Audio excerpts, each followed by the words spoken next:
할렐루야. 우리 성가대를 통한 찬양의 고백이 우리 모두의 신앙 고백 되기를 간절히 축복합니다. 뉴욕 성결교회 오니까 너무 좋습니다. 다른 것보다도 나이 지긋하신 어르신들서부터 그 밑에 다음 세대인 장년들, 그리고 청년들, 유스그룹과 썬데이스쿨 아이들까지 온 세대가 하나가 되어서 교회 안에서 예배드리고 모여드는데 그 모습이 너무나 보기 좋았습니다. 바라기는 앞으로 저희 뉴욕 성결교회가 세대를 거듭나면 거듭날수록 더 그리스도의 좋은 군사로 큰 영향력을 발휘하시고 또한 주께서 맡기신 그 사명들을 잘 감당할 수 있는 귀한 교회 되시기를 간절히 축복합니다. 예전에 한국의 한 TV에서 쓰러져가는 영국 교회 현실을 방송한 적이 있습니다. 주말에 런던의 한 번화가에 있는 교회가 소개되었습니다. 겉으로 보기에는 정말 교회입니다. 그런데 그 안에는 찬양과 기도가 넘치는 것이 아니라 술과 댄스 음악이 넘쳐나는 클럽이 되어버렸습니다. 그곳을 찾은 젊은이들은요, 교회 안에 여전히 남아있는 교회 장식들과 십자가가 있는데도 불구하고 그 교회 건물에서 술 마시고 춤추는 것에 전혀 아무렇지도 않게 여기는 거예요. 어떤 젊은이를 인터뷰했습니다. 근데 그 젊은이가 이렇게 말합니다. 우리가 재미있게 보내는 것을 하나님도 문제 삼지는 않을 것이다. 이곳에서 술집으로 이미 바뀌었고 허가가 났는데 여기서 우리가 논다고 죄 짓는 것도 아니고 하나님이 뭐라고 하실 것 같지 않습니다. 이렇게 얘기한 것입니다. 그리고 또 다른 젊은이는요, 찾아와가지고 자신이 직접 고백하기를 나는 크리스찬입니다. 나는 크리스찬인데 여기 교회가 옛날처럼 교회였다면 문제가 되었겠지만 지금은 이미 교회가 아니라 술집입니다. 괜찮습니다. 난 여기서 술 마시고 춤추는 거에 대해서 괜찮습니다. 한 손에 술잔을 들고요. 그리고 십자가가 저 한 구석에 여전히 남아있는 그 교회에서 인터뷰하는 크리스찬. 그 사람 눈에는 저쪽 벽에 있는 십자가가 어떻게 보였을까요? 그리고 세상 사람들은 그 젊은이를 어떻게 보았을까요? 교회 건물은 있지만 더 이상 교회는 아닙니다. 교회는 사라졌습니다. 그리고 자신을 크리스찬이라고 말하는 사람은 있지만 믿지 않는 사람들과 구별되지 않습니다. 인터뷰하던 기자도요, 놀라서 묻습니다. 자신을 크리스찬이라고 하는 그 젊은이한테 크리스찬 당신이요? 라고 물을 정도였으니까요. 아무리 십자가를 세운 교회라 할지라도요, 경계가 없고 세상과 구별이 없으면 더 이상 교회의 역할을 감당하기 힘듭니다. 이것은 교회를 다니는 성도도 마찬가지입니다. 성도는 교회 안에서 구별되는 것이 아닙니다. 누구나 교회에 찾아오고 교회에 앉아서 예배를 드리면 다 성도처럼 보입니다. 그런데 진짜 성도는요, 교회 안에서가 아니라 교회 밖에 나가서 세상 가운데 살면서 여전히 그리스도의 법을 지키고 세상과 구별되게 살아가는 그 모습을 지킬 때 비로소 성도로 구별될 수 있습니다. 여러분 성도이십니까? 예수 그리스도의 성도이십니까? 세상 가운데 부활하신 그리스도의 빛을 발하는 교인 되시기를 간절히 축복합니다. 에스라가 허물어진 성전을 재건했다면 느헤미야는 무너진 성문과 성벽을 재건했습니다. 그는 바사왕 아닥사스다의 술 맡은 고위 관원으로 영화를 누릴 수 있었습니다. 그런데 형제 하나니가 찾아와서 예루살렘 성이 허물어지고 성벽은 불탔으며 거기 남은 동족들이 큰 환난을 당하고 능욕을 당한다는 말에 눈물로 기도하며 예루살렘으로 돌아옵니다. 그리고 성벽을 재건하기 시작합니다. 무너진 예루살렘에서 기득권을 차지하던 사람들의 방해가 있었습니다. 반대가 있었습니다. 하지만 그때마다 기도합니다. 그리고 언제든 싸울 준비를 하면서 성벽 공사를 진행합니다. 총독의 큰 권한을 가지고 있었습니다. 그런데 그는 권한을 누리기보다는 백성들을 먹이고 사회적 불균등을 해결하기 위해서 자신의 임금을 포기하면서까지 그들과 하나가 되고 성벽 공사를 진행하기 위해서 애를 씁니다. 그리고 마침내 성벽이요 52일 만에 재건이 되었고요. 그리고 에스라를 통해서 불러다가 말씀을 선포하게 합니다. 에스라의 말씀을 듣고 백성들이 금식하며 회개하기 시작합니다. 그 가운데 제사장과 레위인들을 다시금 세우고요. 그리고 하나님 앞에 예배가 회복되는 역사가 일어나기 시작합니다. 오늘 본문은 완공된 성벽을 하나님 앞에 봉헌하는 내용을 담고 있습니다. 여러분, 성전 봉헌은 많이 들어보셨죠? 저희가 교회를 세우고 혹은 건축하면서 교회 건축을 마치고 나면 저희가 성전 봉헌 예배를 드립니다. 그런데 성벽 봉헌은 무엇입니까? 왜 성벽도 봉헌해야 하는 걸까요? 도대체 성벽의 의미가 무엇일까요? 예루살렘 성은요, 일반적인 도시가 아닙니다. 하나님의 이름을 두신 거룩한 성전이 있는 하나님의 성, 큰 왕의 성입니다. 하나님의 법, 하나님의 통치가 이루어지는 곳이기 때문에 반드시 세상의 것과 구별이 있어야 되는 도시가 바로 예루살렘 성입니다. 그 구별, 세상과 구별되었습니다 라고 하는 그 구별을 의미하는 곳이 성벽입니다. 세상과의 경계를 나타내고 그리고 세상으로부터 거룩하게 구별되었음을 나타내는 그 바운더리가 성벽인 것입니다. 그래서 성벽은요, 단순히 높다란 담벼락이 아니라 성벽은 신성한 것입니다. 느헤미야가 이역 만리에서 예루살렘 성벽이 허물어졌다는 이야기를 듣고 울었던 이유가 여기 있습니다. 그냥 허물어진 성벽으로 인해서 그 백성뿐 아니라 하나님 나라의 구별됨이 그리고 그 안에 있는 거룩한 성전의 회복이 위협받게 된 것, 그것 때문에 너무나 가슴이 아파서 느헤미야는 울었던 것입니다. 그래서 돌아와 성벽 재건에 최선을 다합니다. 세상 영화의 시험이 있습니다. 그리고 생명의 위협도 있습니다. 그런데 그 가운데서도 느헤미야는요, 오직 하나님의 성전을 모신 그 예루살렘 성의 성벽 재건을 위해 최선을 다합니다. 성벽은 거룩한 하나님 나라의 회복을 위한 재건이기 때문에 느헤미야는 본문 27절, 오늘 읽은 본문 27절에 성벽 봉헌식, 다시 말해 하나님 앞에 먼저 예배를 드리기 시작합니다. 제대로 된 예배를 드리기 위해서 전문적으로 찬양을 담당하는 레위 족속을 찾았습니다. 그리고 제사장들과 레위인들을 먼저 예배를 위한 정결 예식을 치르게 한 후에 그 다음에 백성들과 성문과 성벽을 정결하게 하는 예배를 진행하게 됩니다. 유다의 방배, 다시 말해 지도자들과 감사 찬양하는 큰 무리를 둘로 나눕니다. 그래서 성벽 봉헌식 예배를 드리는데 남서쪽에서부터 한쪽은 시계 방향, 또 한쪽은 반시계 방향으로 무리를 둘로 나눕니다. 둘로 나눠서 각각 성벽을 올라서 그 모든 성문과 망대들을 거쳐서 마침내 북동쪽 성전 입구까지 진행하여서 성전 앞에서, 하나님 전 앞에서 그 두 무리가 하나가 되어서 만나서 큰 기쁨으로 제사를 드리게 됩니다. 자, 오늘 본문이요, 30절까지 있지만 사실은 43절까지 그 뒤에 쭉 연결돼서 읽어보시면 그 모든 거쳐온 성문들과 또한 망대들과 성벽 봉헌에 관한 그 내용들이 나옵니다.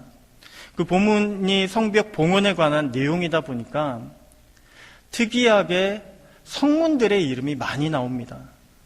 31절에 보면 분문이라고 나옵니다. 또한 37절에 보면 샘문과 수문이 나옵니다. 39절에는요, 에브라임문, 옛문, 어문, 양문, 가목문 등이 나옵니다. 여러분, 양문은 많이 들어보셨죠? 유명합니다. 양문은 많이 들어보셨고요. 그리고 수문, 샘문 정도는 어느 정도 이해가 갑니다. 근데 나머지 문들은 어떤 문들일까요? 그리고 성문과 더불어서 또한 망대들도 많이 나오는데 화덕망대 38절입니다. 그리고 39절에 하나넬 망대, 함메아 망대 등이 등장합니다. 자, 이름도 낯선 이 망대들은 무엇입니까? 저희가 왜 이사를 가는데 먼저 가서 저희가 이사 갈 집을 직접 하나하나씩 보면 이 집이 어떻고 그리고 우리가 이사해서 어떻게 살 수 있을 것 같다 예상이 되시잖아요. 근데 만약에 직접 찾아가지 않더라도 저희가 아파트나 하우스의 평면도를 보게 되면요. 그 평면도의 구조를 통해서 집이 어떤 집일 것이고 그리고 평면도의 구조만 보더라도 이 집을 통해서 어떤 생활이 가능할 것이다 짐작할 수 있습니다.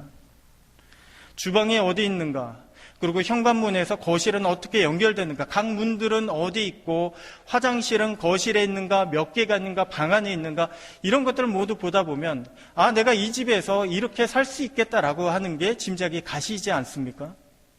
근데 예루살렘 성도 마찬가지입니다.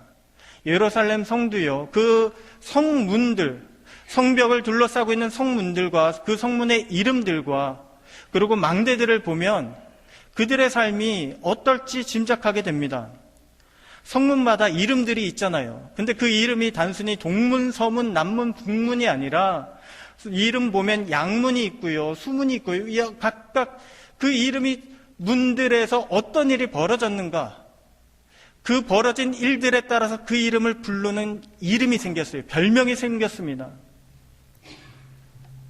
이것들을 통해서 성 안의 삶들을 예측할 수 있습니다. 31절의 분문은요, 영어로 하면 덩게이트예요. 덩게이트. 혹은 리퓨즈 게이트입니다. 한마디로 그 안에 예루살렘 남쪽에 있는 이 문인데 성 안에서 나오는 각종 폐물들, 폐기물들, 쓰레기들, 배설물들을 내다버리는 문이에요. 찬양단과 그리고 방백들과 그 모든 무리가 찬양하면서 감사하면서 지나가는데 이 분문 앞을 지나갑니다. 37절에 나오는 샘문과 수문은요, 말 그대로 물을 깃기 위해서 그 앞에 있는 연못가나 혹은 샘에 가서 물을 떠다오던 그런 문이었습니다. 샘문은 북쪽에 있는 실로암 목과 근처에 있는 엘로겔 샘에서 물을 떠다오던 그런 문이었고요. 수문도 예루살렘 성 앞에 기혼샘에 물을 기르러 나갈 때 사용되는 문이었습니다. 39절의 에브라임 문은요, 북쪽에 있습니다. 북쪽에서 주로 북이스라엘 에브라임 지파 쪽 사람들이 드나들던 문이었길래 아마도 에브라임 문이라고 불렀을 것입니다. 옛문이 등장합니다. 이 옛문은요, 예루살렘 성 안에 가장 오래된 지역에 있는 문이에요. 가장 오래된 지역에 가장 먼저 오래된 그런 문이기 때문에 이름도 올드 게이트, 옛문입니다. 어문이 있습니다. 어문은 예루살렘 성 북쪽에 있습니다. 그쪽으로는 두로에서부터 상인들이 물고기를 들고 예루살렘 성으로 와서 파는 데예요. 장사하던 문입니다. 비즈니스가 일어나던 그런 현장입니다. 양문이 있습니다. 양문은 예루살렘 북동쪽에 있습니다. 여기는 말 그대로 제사 때 쓰이는 양들이 드나들던 출입구입니다. 그리고 그 양문 앞에서는 제사용 양을 파는 그런 시장이 형성되기도 했습니다. 감옥문이 있습니다. 감옥문도 예루살렘 북동쪽에 있습니다.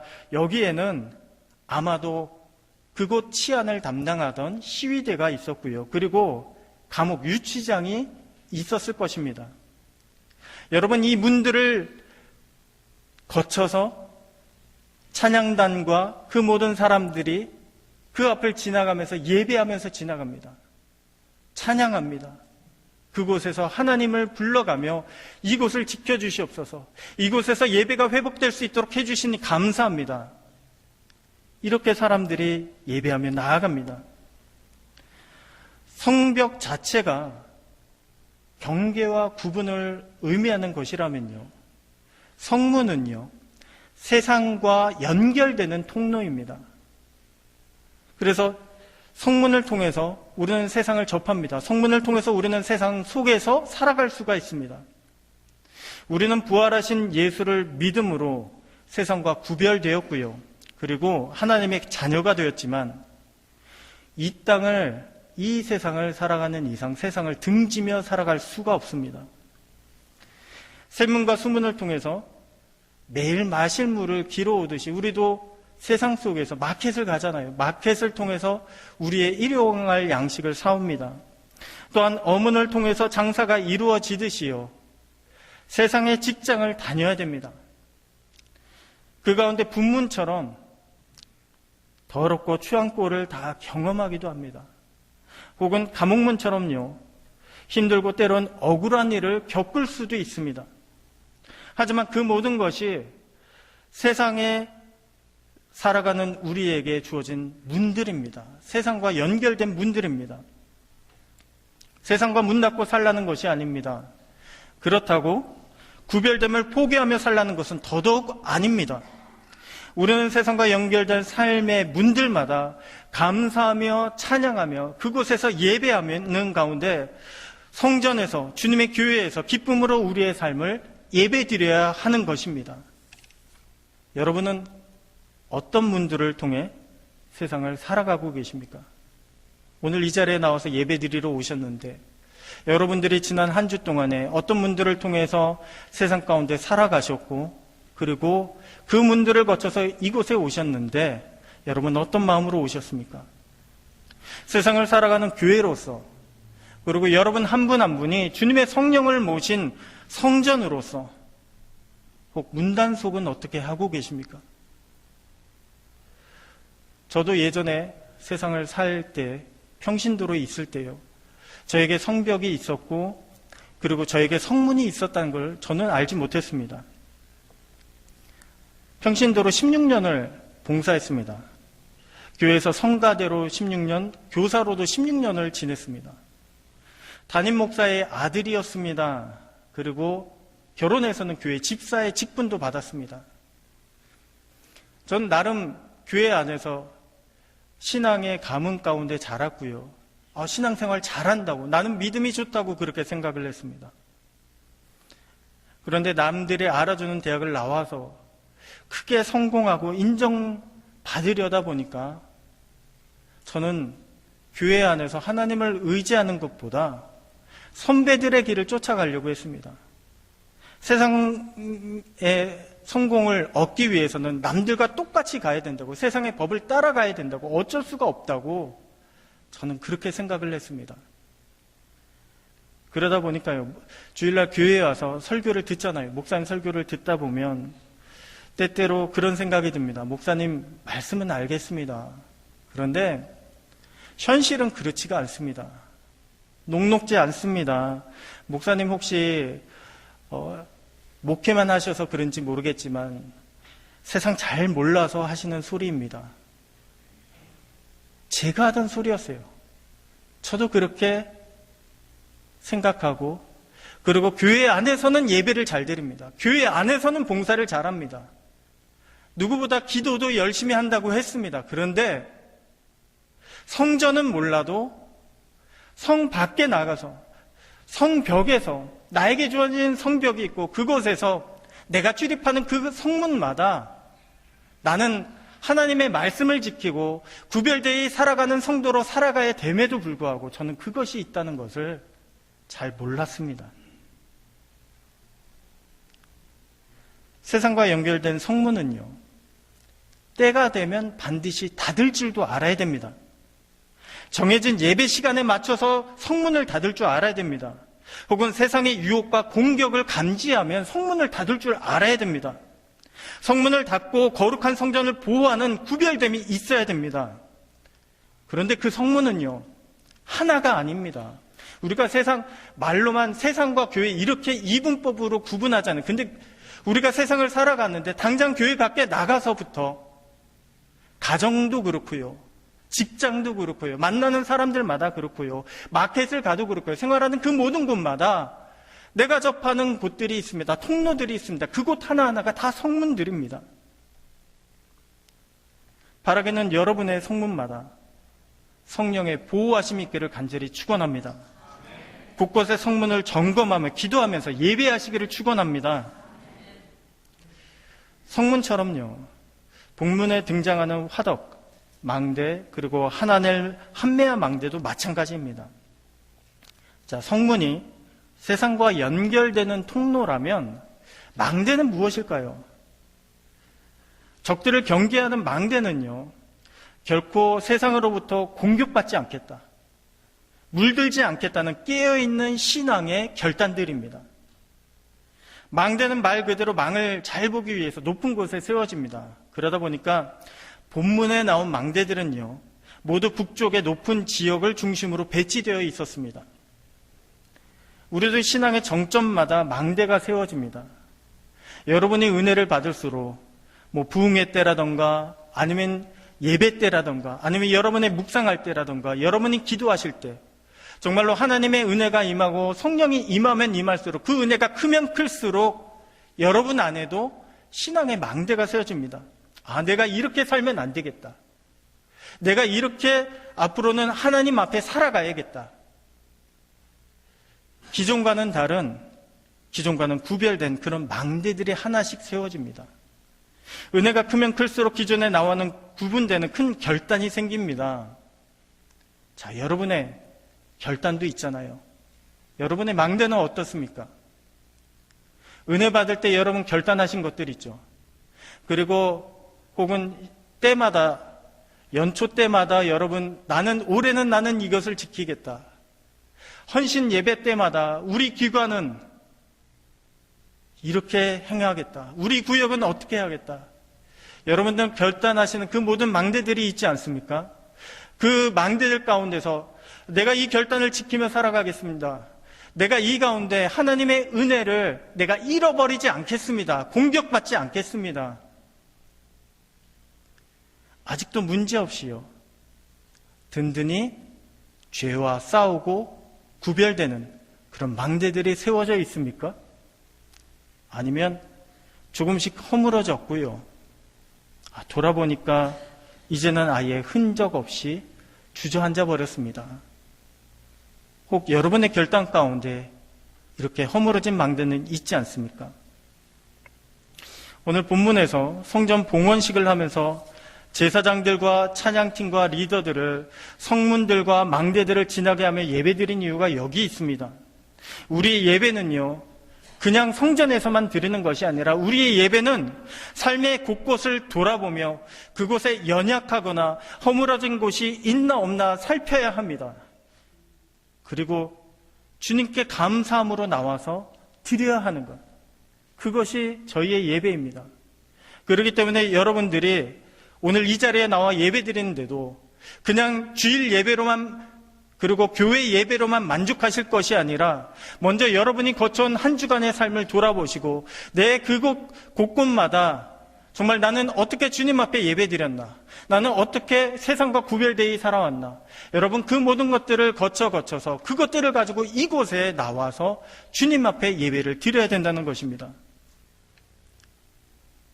제사장들과 찬양단들이 하나하나 거쳐온 성대와 망대들은요, 단순한 성벽의 로케이션이 아닙니다. 세상과 접하며 살아가는 우리들의 삶의 자리들입니다. 이곳에서부터 예배가 회복될 때 기쁨이 넘칩니다. 주께서 크게 즐거워하는 마음을 허락해 주십니다. 삶의 자리에서부터 세상과 승리하며 얻은 기쁨을 가지고 성전으로 나와서 예배할 때 주님이 즐거워하는 마음, 우리에게 기뻐하는 그런 마음을 허락해 주시는 것입니다. 그렇기 때문에 오늘 본문 43절에 보게 되면요, 이렇게 말씀합니다. 이날에 무리가 큰 제사를 드리고 심히 즐거워하였으니 이날 하나님이 크게 즐거워하게 하셨습니다. 부녀와 어린아이도 즐거워하였으므로 예루살렘이 즐거워하는 소리가 멀리 들렸느니라. 아멘. 우리의 드리는 예배가요, 그냥 단순히 주님 앞에 내가 오늘은 예배 드렸습니다, 내가 오늘은 시간 들여서 나와서 찬양했습니다, 헌금했습니다, 이것이 아니라 온 교우들이 모였을 때, 교인이 모였을 때 가정들마다 기쁨이 넘쳐야 됩니다. 모이는 사람들마다 하나님이 부어주시는 은혜가 넘쳐야 됩니다. 오늘 본문에 보면 왜 부녀와 어린아이가 즐거워합니까? 이유가 있습니다. 왜냐하면 삶의 자리가 바뀌었기 때문입니다. 그 전까지 옛날 구약에 보면요, 어른들, 남자 성인들만 예배 드릴 수 있었습니다. 제사할 수 있었습니다. 근데 제사 잘 드리고 오면 어떻습니까? 나는 하나님 앞에 제사 잘 드리고 왔는데. 그렇잖아요. 가정과 혹은 내가 살아가는 삶의 자리들마다 곳곳에서 하나님의 법이 실천돼야 되고, 여전히 하나님의 지배가, 통치가 이루어져야 되고, 여전히 하나님의 음성을 들을 줄 알아야 되고, 그곳이 바로 삶의 자리들마다 예배가 이루어져야 되는데, 오늘 드린 본문에 보면 각각의 성벽을 돌아다니면서 성문을 거쳐갈 때마다 그들의 어떤 마음이 들었겠습니까? 내가 이곳에서 얼마 전에 분문을 통하여서는 쓰레기를 버렸는데, 내가 오물을 버렸는데, 내가 어문을 지나면서는 내가 이곳에서 비즈니스를 하는데, 내가 샘문을 통하여서는 내가 여기서 물을 길어 오는데, 여러분 삶의 자리를 생각해 보세요. 하나하나씩마다 하나님 이곳 곳곳마다 주님이 살펴주시기를 간절히 축복합니다. 이곳 곳곳마다 정말로 하나님의 음성을 들어가며 따라가기를 내가 소원합니다. 이러한 마음 가지고 우리가 예배드리고 살아갑니다. 근데 그곳이 가정에서도 이루어집니다. 가정이 회복됩니다. 가정의 주인을 주님으로 바꿔보십시오. 남편과 아내와 아이들을 가장 가까이에서 주님이 내게 맡겨주시고 내가 먼저 섬겨야 될 이웃으로 바꿔보십시오. 주님의 법을 따르고 순종하는 예배가 여러분의 가정에서, 여러분 가정의 삶의 자리에서 있게 보십시오. 가정이 변화될 줄로 믿습니다. 가정 안에 기쁨이 넘칠 줄로 믿습니다. 모이는 주일날 오는 가정들마다 기쁨 가운데 하나님께 찬양하며 은혜가 넘치게 될 줄로 믿습니다. 오늘 우리 예배 가운데 혹시 기쁨이 없습니까? 아니면 요즘 예배 가운데 은혜가 없습니까? 나의 예배가 어디에서부터 시작되는지 살펴보시기 바랍니다. 만일 나의 예배가 오로지 교회 안에서만 이루어지고 있다면요, 그러면 세상과 구분 없는 가운데 힘겹게 버티고 서 있는 성전에서 예배하는 것과 마찬가지일 것입니다. 경계가 허물어졌기 때문에 교회에 나오긴 나오셨는데 세상에서 가지고 있던 염려와 근심을 고스란히 교회 안에 가지고 나와서 예배드리기 때문에 힘든 것입니다. 경계가 허물어졌기 때문에 세상의 지식과 윤리로 서로를 판단합니다. 그리고 정죄합니다. 그렇기 때문에 은혜가 떨어지는 것입니다. 분명한 경계를 세우시기를 간절히 축원합니다. 그래서 세상의 염려, 근심 혹은 시험과 유혹으로부터 여러분의 영혼과 여러분의 가정과 그리고 직장과 바로 뉴욕 성결교회, 하나님의 이름으로 세워진 교회를 지켜가시기를 간절히 축원합니다. 교회 안에서 예배를 드릴 때 여러분 최선을 다해 드리셨다면 이제 나가서 여러분의 삶의 성벽을 살펴보시기를 바랍니다. 삶의 자리들을 살펴보세요. 그곳에서부터 나가서는 여러분 각자의 자신의 예배를 시작하는 것입니다. 혹시 그곳에 허물어진 곳이 있다면, 연약한 곳이 있다면, 맨날 죄와 싸워서 내가 지는 곳이 있다면 허물어진 성벽을 재건하시기를 바랍니다. 우리가 어떻게 성벽을 재건할까요? 성벽을 재건하면 분명한 목적의식이 있어야 됩니다. 느헤미야 2장 17절 하반절에 보게 되면요, 성벽을 재건하는데 느헤미야는 이렇게 말합니다. 예루살렘 성을 건축하여 다시 수치를 당하지 말자. 다시 수치를 당하지 말자. 여러분 잘 아시죠? 우리가 성도로서 살아가지만 얼마나 연약한 모습들을 많이 가지고 있습니까? 정말 그 모습들을 가지고 교회 올 때마다, 기도할 때마다, 회개할 때마다 내가 다시는 그러지 말아야 되는데 내가 또 넘어졌구나. 힘든 부분들이 참 많이 있지 않습니까? 근데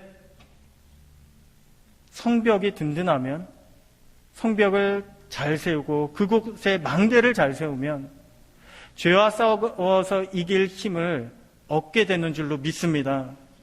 여러분, 성벽이요, 구별됨이 필요함을 알면서도 성벽을 재건하지 않는 이유가 있습니다. 제대로 성벽을 구축하지 못하는 이유가 있습니다. 패배감 때문에 그러는 경우가 있습니다. 저번에 저도 회개하고 저도 결단하고 그랬는데 참 안 되네요. 이게 몇 번씩 이어지다 보니까 뭐 이번에 또 결단해도 안 될 것 같은데, 그런 패배감에 사로잡혀 있으면 성벽 재건하기 어렵습니다. 게으름 때문에 그럴 경우도 있습니다. 좀 이따가요, 나중에요, 먼저 이것이 먼저 급해서요. 제가 자꾸만 한 번, 두 번 미루다 보면, 결단들을 미루다 보면, 성벽 재건을 미루다 보면, 그러면 성벽이 제대로 재건되지 않을 수 있습니다. 혹은 교만함 때문에 그럴 수 있습니다. 무슨 소리입니까? 나는 성전 나가서, 교회 나가서, 그래도 나는 예배 시간 때마다 빠지지 않고, 내가 그래도 이렇게 예배를 잘 드리고, 봉사도 열심히 하고, 내가 하루에 말씀도 보고, 기도도 하고 있는데, 무슨 소리입니까? 내 성전은 든든합니다. 아니요. 성벽은 넓잖아요. 성문은 많다고 말씀드렸잖아요. 곳곳을 돌아봐야 됩니다. 살펴봐야 됩니다. 우리가 교만하면 군데군데 허물어진 성벽을 보지 못할 수가 있습니다. 그리고 죄를 사랑하면 성벽을 재건하지 못합니다. 우리 가운데 죄가 나쁜 걸 알면서도 끊지 못하는 가장 큰 이유 중에 하나는요, 내 마음에 여전히 죄를 사랑하기 때문에 그렇습니다. 죄에 대한 미련이 있기 때문에 그렇습니다. 이 모든 것을 종합해 보니까요, 성벽 재건은요, 단순히 하나님께서 우리에게 명령하신 어떤 명령이 아니라, 성벽 재건은요, 영적 싸움입니다. 이 영적 싸움은 다시 말하면 지면 안 되는 싸움입니다. 성도로서 지면 안 되는 싸움입니다. 그래서 성벽을 재건하는 데 필요한 것은요, 끊임없는 기도가 필요합니다. 느헤미야가 성벽을 재건하는 가운데 수많은 방해와 어려움이 있을 때마다, 그때마다 느헤미야가 가지고 있는 지식이나 아니면 경험에 의지하지 않고 그때마다 기도했습니다. 하나님, 이거 어떻게 할까요? 바로바로 즉각 나오는 것이 아니라 기도하면서 하나님의 뜻을 구했습니다. 때때로 그것이 시간이 걸릴지라도 하나님 앞에 기도하며 나갔기 때문에 느헤미야는 성벽 재건을 성공리에 마칠 수가 있게 되었습니다. 여러분도 기도가 끊이지 않게 여러분의 성벽을 돌아보시며 허물어진 것이 보일 때마다 기도하십시오. 늘 기도가 끊이지 않고, 그리고 그 가운데 하나님의 도우심을 간구하십시오. 믿음으로 하나님을 의지하고 신뢰하십시오. 그리고 무엇보다도 더 이상 미루지 마시고 당장 결단하며 나아가십시오. 그러면 여러분 가운데, 여러분의 삶의 자리들 가운데 정말로 하나님 아버지께서 구별되는 성벽을, 구별되는 성문들을, 구별되는 망대를 허락해 주실 줄로 믿습니다. 이제 말씀을 정리하겠습니다. 여러분, 성벽이 세워지고, 그리고 감사와 찬양으로 각 성벽마다 봉헌합니다. 여러분들도 각 가정에서, 직장에서, 사업장에서, 혹은 오가는 출퇴근길에서 여러분의 그 성벽들을 돌아보시고 그곳 곳곳마다 기도하시고 감사하시며 말씀을 묵상하시기 바랍니다. 그렇게 성벽이 온전히 재건되어질 때 그 하나하나를 돌아서 하나님 감사합니다. 오늘도 튼튼하게 지켜주시니 감사합니다. 하나님 감사합니다. 이곳에서 예배하게 하시니 감사합니다. 내가 힘들고 어려운 가운데도 찬양이 있게 하시니 감사합니다. 그 모든 것들을 가지고 주의 성전에 와서 이 감사함을 주님께 바치시고 제사하시기 바랍니다. 그럴 때 주님이 여러분이 드리시는 예배를 기쁨 가운데 받으시고, 또한 그 가운데 여러분들에게 하나님의 기쁨과 하나님의 은혜가 넘치게 하여 주실 줄로 믿습니다. 축복이 임할 줄로 믿습니다. 잠언 4장 23절에 모든 지킬 만한 것 중에 더욱 내 마음을 지키라. 생명의 근원이 이에서 남이니라. 아멘. 기도하시겠습니다. 하나님 아버지, 감사합니다. 하나님, 저희로 교회에서 먼저 예배하게 하시고, 또한 무엇보다도 하나님, 오늘 말씀을 통해서 저희가 살아가는 각 삶의 자리들마다 세상과 구별되는 성벽이 있으며, 또한 세상과 통하는 통로들, 성문들이 있고, 또한 세상의 그 모든 죄와 유혹으로부터 저희와 저희 가정을, 저희 영혼을, 저희 교회를 지켜야 될 망대들이 있다는 것을 오늘 말씀을 통해 다시 한번 깨달았습니다. 하나님, 그동안 저희가 저희의 삶의 자리들을 제대로 보지 못했다면 하나님께서 깨우쳐 주시고 일깨워 주셔서 그 무엇보다도 저희 자리가 주님 앞에 온전히 서 있는지 다시 한번 돌아보게 하여 주시옵소서. 하나님, 저희 가운데 연약한 부분들이 있습니까? 정말로 주님 아버지 앞에 기도하고 간구하고 성령을 의지하여 그 모든 연약함들을 나갈 수 있는 저희 굳건한 성도들 되게 하여 주시옵소서. 저희가 예배드리고 나갈 때 한 분 한 분이 뉴욕 성결교회 이름으로 나갑니다. 저희가 세상 사람들이 볼 때 정말로 그리스도의 이름으로 살아가는 주님의 성도로 보게 될 것입니다. 그곳마다, 저희가 서 있는 곳곳마다 정말로 선한 그리스도의 영향력을, 부활하신 예수 그리스도를 증거하는 그런 능력을 발휘할 수 있는 우리 모두가 되게 하여 주시옵소서. 그래서 앞으로 저희 뉴욕 성결교회를 통해서 이 일대 더 나아가서 정말로 곳곳에, 전국에 귀하고 크신 능력과 영향력을 발휘할 수 있는 큰 교회 되기를 간절히 축복합니다. 하나님, 이룰 수 있도록 주의 성령으로 도우시고 인도하여 주시옵소서. 모든 것 주님께 의탁드리고 살아계신 우리 주 예수 그리스도의 이름으로 간절히 기도드렸습니다. 아멘.